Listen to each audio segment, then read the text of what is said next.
Proseguono in tutto il Veneto le proteste e la mobilitazione di alcuni gruppi di residenti contro la nuova normativa regionale sulle case popolari dell'Ater. A Padova i manifestanti hanno dato vita a un presidio in Prato della Valle prima di spostarsi davanti a Palazzo Moroni, sede dell'amministrazione comunale padovana.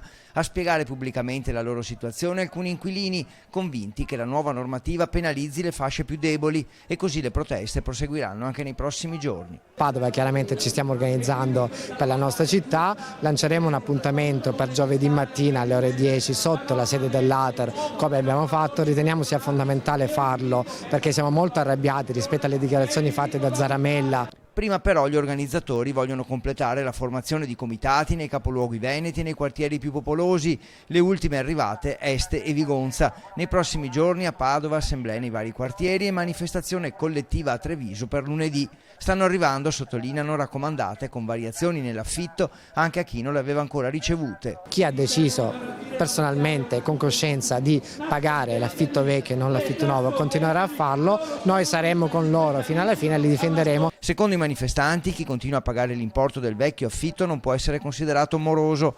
Molti gli inquilini che sostengono di non farcela a pagare i nuovi affitti, come questa residente di via Maroncelli a Padova. Hanno mandato sto affitto di 385 euro che naturalmente non riesco a pagarlo perché con 1500 euro come faccio a pagare 385 euro?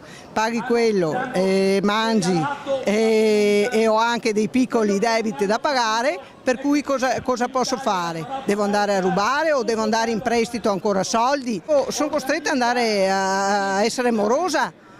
Ma io ho pagato il vecchio e ho detto guarda, già faccio fatica a pagare 282 euro, figurati se riesco a pagare 385 euro.